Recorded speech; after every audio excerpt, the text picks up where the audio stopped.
Part 4, Permanent Duty, Fort Ord, California. Even to this day, I still wonder how I pulled off such a great duty location.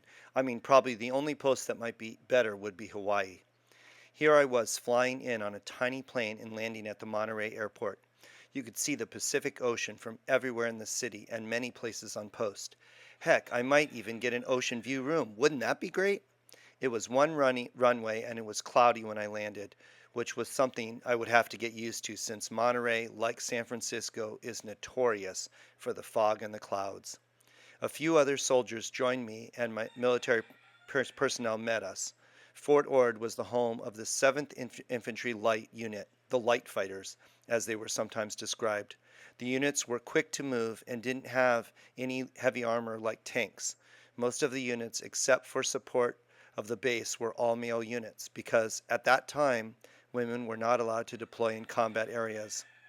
There were some military women on base in the support positions like medical, dental, and processing units. Indoctrination. Dear family, well, it is back to Army life once more. There are some differences here. It is very laid back, and there are only a few privates here in the replacement detachment. Everyone is very friendly, and another guy from Fort Lee is here, so at least I have someone to see the sights with this weekend. We also saw another guy from Fort Lee. He was always a week ahead of us, so he was leaving today for his permanent unit. There is a bus which costs less than $3 to Monterey, so that is what I'm doing on Saturday. I kind of miss home, but luckily they only gave me 10 days there, so I will never really get adjusted. Not only that, but I live in California now, and that really excites me. All soldiers who arrive on post for the first time must go through initial training. The training is just to help you better understand what the unit is all about. We spent some time getting to know the history, then off to the clothing area again to pick up specific gear for our unit and our post. That first weekend was fun. My buddy from AIT and I went down to Monterey to check out the wharf. I was in civilian clothes, but clearly looked like I was in the military with my haircut. Flying in a helicopter. Are you kidding me? They were paying me for this? We boarded the helicopter. It was a UH-60 Blackhawk, and we were packed in, taking every seat. We were required to wear our earplugs, so I couldn't hear much, but the pilot took us through some awesome maneuvers through a ravine on the post. We flew up and down, left and right through the ravine. There were some amazing views, and I was glad I was strapped in, especially when he turned to the side and I was looking through the open door, straight down to the tops of the trees. One sergeant who was with us exclaimed, "This is better than riding at Disneyland, and they're paying us for this." My sentiments exactly. It was just about the best way I could start my Fort Ord experience. Headquarters Office. I was assigned to 262 Air Defense Artillery. Coincidentally, when my dad was in the Army during the Vietnam era, he was also in Air Defense Artillery. The headquarters building was, again, a nondescript dark green building with no numbers, making it easy to get lost among all the rows. The training sergeant dropped me off at the front door and I headed up the stairs to the reception desk. The desk was basically a simple office desk near the end of the hallway of windows. A specialist sat at the desk and I approached with all my bags, stopping and standing at attention. I said, "PFC Travis, reporting for duty, specialist." The guy laughed in my face. "Travis," he said, "you need to lighten up." He headed to the back to find the first sergeant while I waited. When the first sergeant came in, I repeated my statement, reporting for duty, and he laughed as well. Respect was important in the regular unit, but it's much more relaxed now. Whew! My new home. One of the other soldiers was there from the motor pool, and he said he offered to take me to my room. We headed out to his military HMMWV, High Mobility Multipurpose Wheeled Vehicle, Humvee, threw my stuff in the back, and we were off. The barracks were red cement buildings. He took me to my room, but my new roommate was still working. It turned out I was in a three-person room, but only two people were currently assigned to it. We had our own latrine and shower. Damn, this was living the life. The window looked out onto the courtyard between the buildings. Mac, as he was known, then took me down to the motor pool to meet the rest of the group. The motor pool. The motor pool backed up to a sandy desert. I don't know any other way to describe it. It was on the very edge of part of the Army post with a big barbed wire fence wrapping around it.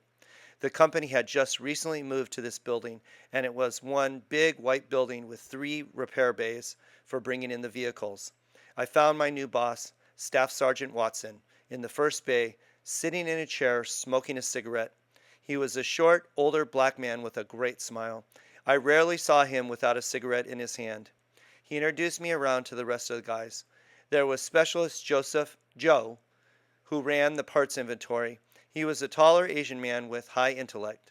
He made sure to let me know that he only had 12 months left and then he was going to college for engineering. There was Sergeant McFarland Mack. He was a white guy from the South who cracked a lot of jokes and always had a sarcastic remark. Specialist Williamson showed up from working in the bay to say hi and greet me. He was a shorter, stockier, muscular black man with gold teeth and a smile for everyone. Finally, there was Sergeant Foster. With his glasses, bald head, and firm handshake, he oversaw repair parts and soon to become one of my closest friends. I had arrived just in time to help build a motor pool office. I thought I was going to get started on fueling operations, but no. Our task for the next month or two was moving 2x4s and drywall to build the offices for our group. You see, in the Army, no task is too small or too unusual for a soldier. Regardless of your MOS, if you are a specialist or private, you could be put on any duty, mowing lawns, picking up trash, filling sandbags, or whatever. Since our group had just taken over this building and area, we would be creating a place to work, an office in the back for Joe to work on all the tools and keep track of them, an office up front for Foster to store all the repair parts, and in the main office, 3 desks, one for Foster, one for Sergeant Watson, and one for me. My role, as it turned out, was only fueling vehicles when we were in the field. The rest of the time, I was to be the new vehicle dispatcher. Much more on that later. We were part of the headquarters battery and just one battery of a much larger company that composed 262 ADA. Before we headed out to finish the day, I got to see my fuel truck in the back. My fuel truck. When I first saw my truck, I was excited. For the next year and a half, this would be mine to drive whenever we went to the field. As it turns out, I would spend more time driving a Humvee, but that's okay because this was still mine. It was a 5-ton diesel truck. It had a 500-gallon diesel pod mounted on it with a fuel system and 2 pumps in the back. Attached to the fuel truck was a trailer to carry 20 to 30 5-gallon unleaded fuel cans for refueling the generators. They were lying in a pile in an open, rusted truck port. This was my area, but as it turned out, I certainly wouldn't be out there very often. Most of the time would be spent dispatching vehicles. The rest of the motor pool contained 20 more Humvees, some with 4 seats, but others with only 2 seats and a big storage area on the back for all the radio equipment. Also, there was one big 5-ton truck with a winch on the back. That was Mac's tow truck for when our unit's vehicles broke down. My first roommate. When I got back to the room after stopping at the chow hall, I met my first roommate, Specialist Johnson. This was when I first learned about the word short timer, as Johnson only had a few months left in the Army. Johnson was nice and quiet, but he rarely left his room. Mostly he just watched television or listened to music. A short timer is a soldier who is close to his ETS, expiration term of service, the time when the active contract is complete. Gerard was leaving the Army soon, and he made sure we all knew about it on a regular basis. He would announce how many days left after PT and generally strutted around with a look of happiness that can't be described. It was okay, though. I was happy to have a friendly roommate, and I was happy to be in charge of cleanup since it was only 1 latrine and 2 of us. When you entered our room, his bed and wall locker were off to the left, and the latrine was on the left. His wall locker on the right, and the latrine was on the left. My area was in the back, and it was big for 1 person. There were 3 sets of everything in the room, including a desk for me to write letters. Luckily, it was just the 2 of us for right now, but we would be getting a 3rd roommate in the future. Our room was on the bottom floor and close to the outside area. The chow hall was right next door up a short hill, so easy access every day. Trying to adjust to a new life. Dear family, what's up? I tried to join a volleyball team, but season's over in a week. I will be on it next year, though. The weather's nice, but always such a cold wind. I got to see Indiana Jones 3 yesterday for $3. I went into Monterey and I was walking to the bus station. I saw the theater. It was a good movie, but the first one was still the best. In 2 weeks, Star Trek V comes out, which could be excellent. I watched a good new series on Saturday called Earthstar Voyager about a group of super genius kids setting sail across space to a new planet in hopes of saving the human race. Looks like a pretty good series. I hope this gives NASA some ideas. When I first got to my new unit, I didn't really know anyone there yet. You probably wouldn't know it if you met me now, but I used to be pretty shy. But I didn't like sitting in the barracks alone either. Most guys would just sit around with 40s drinking in the evening. That's a 40-ounce bottle of beer, if you didn't know. This just wasn't my style. There were so many new places to go and see. With my Army training, I could also walk forever, so it was easy with that and the buses to get around Monterey and the surrounding area. PT and Captain Riley versus the first sergeant. The next day we started PT, physical training, took place right outside our barracks, and just like in all of the trainings, the whole post was working out at the same time. PT started at 0600 this time, much better than 0430 in basic. It was an interesting mix of PT. Everyone from the entire battery would come, including the company captain, Riley, and of course the first sergeant. Sometimes different staff sergeants would run the PT. It was usually lots of stretching, push-ups, sit-ups, and then a run. The first sergeant was an older guy, and you could tell that he had put on some weight, and he also walked with a limp. If he was joining us for the run, we usually only went 3 or 4 miles. During the run, you could see the tension between the captain and the first sergeant. Captain Riley would always want to go further. He would take the run way down by the ranges and want to run us forever. But First Sergeant would tell him no many times. Sometimes Captain Riley didn't care and we went for it. Once, he really went for it and we almost missed breakfast as he took us for a 10-mile run out to the shooting ranges and back. We lost a lot of soldiers falling out of formation that day. Learning my new job. Dear family, well, I finally got a letter out and the pictures. Just so you know, July 31st through August 4th, we will be qualifying with the M16. August 12th through the 23rd, we will be in Fort Hunter Liggett for field training. I don't really want to go to the field, but at least when I return, it will almost be September. Last week, I got the opportunity to practice my job as a clerk. The guy I'm learning from was moving all week long, so I was put in charge. I didn't do too badly, only a few mistakes. It was a lot of fun, and I really enjoy the job. Well, gotta go for now. Love, Mike. As I said earlier, yes, I was in charge of a fuel truck, but this was not my full-time position. I was given many more duties in the motor pool. The main one was dispatching the vehicles. When someone in the unit needed a vehicle, they had to go through a PMCS, Preventative Maintenance Checks and Services, which meant checking all the fluids, inspecting certain areas of the vehicle, starting it up, and various other tests. They would bring the form they had filled out with the checks to me and I would look through it, work with Foster to get any needed parts ordered, and then dispatch the vehicle by giving the soldier the keys. If the problems listed in the check were considered to be critical, then the vehicle was grounded under repair, and I was not allowed to dispatch it. In the meantime, this was tough because I was a mere private, sometimes telling a staff sergeant that he had filled out the form incorrectly, or that I couldn't dispatch him the vehicle because of critical repairs needed. I always had the full support of my boss, Staff Sergeant Watson, but it took me a while to gain confidence. Trips to get parts. Sergeant Foster's job was to deal with the repair parts. Because of this, we worked closely together, updating the records on the vehicles as the parts came in. The mechanics repaired it, and the vehicle was ready for checkout again. Another problem, Foster didn't drive. To this day, I'm not sure why this was true, but because of this, I always had to drive when we went for parts, which was almost every day. This gave us a lot of time to talk. We frustrated each other at times, but mostly we just became really close friends. More about him later. Carmel and the library. Carmel was this cute little town outside of Monterey. The houses were so unique on each street and the stores as well. The library was in the center of town. It was small but very quaint. The first few months I was in the Army, I spent a lot of time in Carmel. Obviously, there was no way I could ever afford to live here, but it was nice to get away from it all. Dear family, well, Saturday I went to Carmel. It was 2 buses away. Only cost me $1 though. You wouldn't believe the number of shops in Carmel. I spent most of the day going through the different shops. Of course, everything was way above my price range, but it was fun anyway. I walked down to the beach from there. There were warnings about swimming, and it looked like most people were sunbathing. Could be a good place to meet women when the weather warms up. Then I went to the Carmel Library. It was very nice. I checked out 3 books, and I have read one already. Everyone is so nice in California. All the places I went, the owners would start up conversations. I was surprised.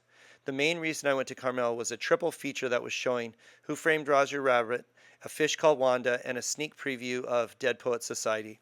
It was very good. I think you all would enjoy Dead Poet Society. Robin Williams is a great actor. I was surprised because I thought he was just a comedian. I was wrong. Anyway, it was a nice mingling with the rich, I guess. I should have dressed better for these shops. Maybe next time. We go to the field in 2 weeks. I, of course, am not looking forward to it.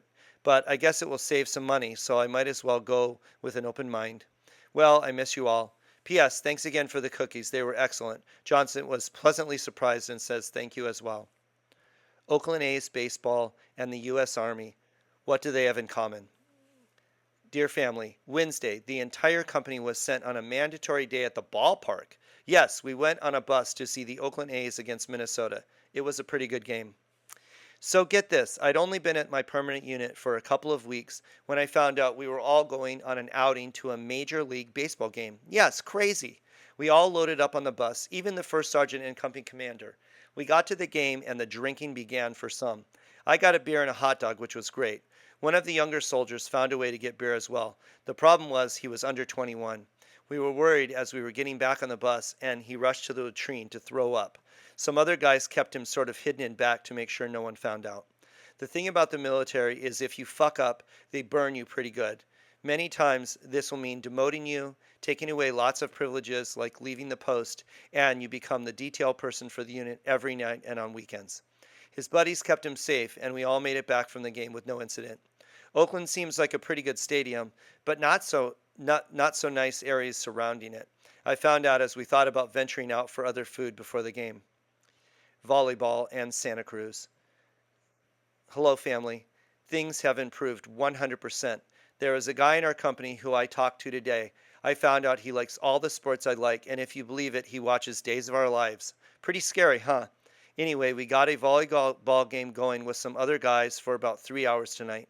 We organized a game for tomorrow too, and we might go to Santa Cruz this weekend. The only bad news is he gets out of the Army in 27 days. Okay, first of all, I should explain the Days of Our Lives reference. Before the Army, I was working at Hardee's, and one summer, right before I left, I would help open the store every morning, making the biscuits, cutting up the lettuce and tomatoes, and getting everything ready to start the day. I would need to be work at 4 a.m. and start downing the Coca-Cola to stay awake. I usually worked from 5 a.m. to 1 p.m. and then headed home. I worked hard, would come home and collapse in front of the television for an hour or two before taking a nap. At the time, my parents still only had 5 channels to watch. As I was vegging out one day in front of the television, I saw Jennifer Horton in a bikini on Days of Our Lives. Oh my, I was hooked. A few of my other friends started watching as well. My mom was sort of in and out, but would ask about things, even though she wasn't into soaps. And then there was Steve and Kayla. Oh, don't get me started about True Love. Anyway, back to the volleyball. We started playing a lot, which was a great way to pass the time in the Army. I guess we were all sort of like the guys on Top Gun. We did make the trip to Santa Cruz just like I suggested. It was the first of many trips to the beach there. I love the carnival rides at the pier and fun times with friends. Probably the only time that I wore fluorescent pink sunglasses. But hey, it was the late 80s, so it was okay. The M60. Ooh, my baby. Dear family, well, I had a very busy and tiring week. It was called Range Week. First, we went through the gas chamber. No big deal. It was just to check if our masks had any leaks. We didn't even have to take them off. Then Tuesday, we requalified with the M16, except this time it was the M16A2 instead of the A1. The big difference is it has a lot less kick to it. I was prepared for shooting it the same way, so it took a while to get used to the new one. Then Wednesday, we went to the Foo Gas demonstration. This is basically napalm, but that was just outlawed, I think, by the Warsaw Pact. Anyway, it is the same thing, new name. It was interesting, but not as thrilling as I expected, but I did get a pretty good shot of the explosion. Then today, it was the M60. We actually shot at targets. I did hit 2 of them, Not bad for a weapon that jumps all over the place. Needless to say, I'm very tired. Friday, I'm going out with my new roommate to the nightclubs. It should be fun. Because 262 Air Defense Artillery was a deployable unit, we had to train regularly on our weapons. I loved shooting the M16 and was glad to get another opportunity to practice with it. I just wish we got to spend more time on the range. It seems we always spent more time going over safety briefings and cleaning the brass up than we did actually firing. As soon as I got to my unit, I found out the new guy gets the M60. Good news and bad news here. The good news is I got to go to the range every 6 months and fire it. The bad news is I had to carry that damn thing when we would go to the field. The M16A2 weighs about 7 pounds, but the M60 weighs over 23 pounds. But that is not the big weight. The heavy weight is the bullets, which come in attached magazines you store in an ammo box weighing more than 20 pounds each. It would be a lot to carry to the field. Firing the M60 is something I will never forget. In a foxhole standing up and leaning against the side, you put the weapon tight against your shoulder and start firing full auto. The M60 will fire over 1,000 meters, so instead of aiming at short targets 100 meters close to you, like the M16, we were firing across a valley. The M60 is fired in teams of two. The other person has to feed the 7.62 millimeter bullets into the rifle to keep it from jamming, and it jams a lot. The weapon is very hot, and you have to clear it to continue firing. Not sure what would happen if it jammed in a real war. I guess the enemy would storm your position. Anyway, this was what being a soldier is all about, firing a weapon like that. A weapon that Rambo used to shoot up the base when he got left behind in Rambo First Blood Part 2. The only problem is the weapon has a ton of kickback, and by the end of the day my shoulder hurt like hell, but oh God, was it awesome to shoot that weapon. New roommates. About the same time I said goodbye to Johnson, I got two new roommates. Private Samuels was a tall, lanky black man with a huge grin and a lot of attitude. He reminded me a little bit of Eddie Murphy with his quick wit. He hung mostly with the other black guys in the unit listening to rap music, so he wasn't in the room very much. However, Private Seaton, he was another story. We became friends quickly. He was a tall, athletic white guy from the Midwest. He always made sure to look good whether it would be in uniform or not. This guy just gave off an air of confidence and strength. This was someone who could get just about any woman to do anything for him. That first weekend when he arrived, we wanted to go to the clubs in Monterey. I hadn't been there yet and was excited about the opportunity to get out and have fun. The bars in Monterey. One of the biggest problems with the bars in Monterey was our hair. It was obvious that our group was in the military. This made it really hard to pick up women, unless they were looking for a military man. They usually wouldn't even be willing to dance. We usually went to a little bar just up the road from the aquarium. It was an older bar with a coin-operated pool table, bar area, and a small dance floor. They would have live bands on weekends, and it was usually pretty packed. The bands were good, mostly rock and roll with a little bit of heavy metal. I liked going there to drink, but there weren't many opportunities for finding a girlfriend. Seaton was a tequila drinker, and he taught me to be the same. Usually he would drink tequila shots and beer. For me, I preferred tequila shots and Coca-Cola. I had grown such a taste for tequila that I didn't even use lime or the salt, but just drank it down straight and savor the taste as it burned down my throat.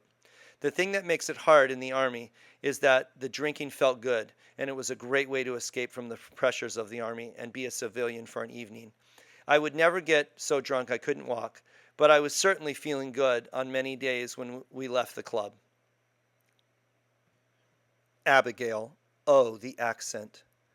Dear family, well, my luck has changed a little with women in California. I actually got two girls' phone numbers in one night. I have been seeing one of them. Her name is Abigail, and she is from England. She has a beautiful British accent. She has been staying with her brother since April, so she still hasn't fully adapted to the American ways. It is an interesting cultural experience to talk with her, but don't worry, I'm not too involved yet. Basically, we are both looking for someone to walk along the beach and talk with. One of the times we left the bar, we didn't really have a plan for getting home. It was 1:15 in the morning, and we were in downtown Monterey. We might have had enough for a taxi, not sure. I guess we probably just didn't care. As I was leaving that night, I was talking to a woman who actually liked guys in the military, which was a change. She was nice and she gave me her phone number. I didn't know that I was that interested, but she really wanted me to give her number, so I took it. So Seaton and I are in downtown Monterey with really no plan for how we might get to base. Then, out of nowhere, a black Ford Explorer pulls up next to us. A shapely young blonde woman pointed at us from the driver's seat. Seaton opened the door and we looked inside. "Hello," she said in the most perfect British accent. "Do you know how to get to Fort Ord?" Seaton and I looked at each other and hopped in. We had just found our ride home. We made it back to the barracks, and Seaton stayed with Abigail while I headed into bed, thanking her for the ride home. I have no idea what time Seaton made it back to the room, but I heard a knock at our window sometime later. I woke up in a daze, not sure where I was again, or what time it was. I opened the window to the blazing sunlight of daytime, and it was the beautiful blonde from last night. "Hello, I'm looking for Seaton." I turned to tell Seaton what was going on. He rolled over and just said that he had planned a day with Abby, but he was too tired to go. He suggested that I go instead.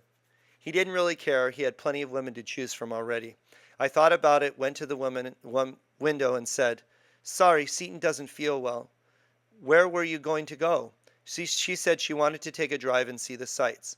Well, it was a Saturday and I didn't have anything to do. I asked if she wanted me to show her around instead. "Sure," she said with a smile. I was showered and was in her car in 10 minutes.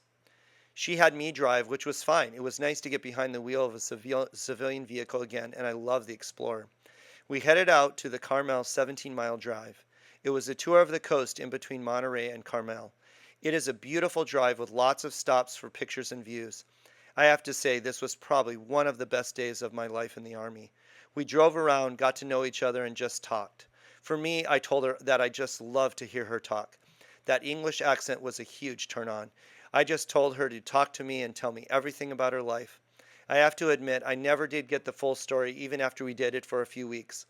I think that she was divorced but had two little boys. She was staying with her brother at a house in Fort Ord, but she was headed back to England soon. Abby and I spent the next 3 weekends together. I don't think I was in the barracks very much during this time. Yes, I had probably fallen for her a lot. It had always been like that for me. Not sure why, but I can fall for someone in such a short time. But then there's always a problem.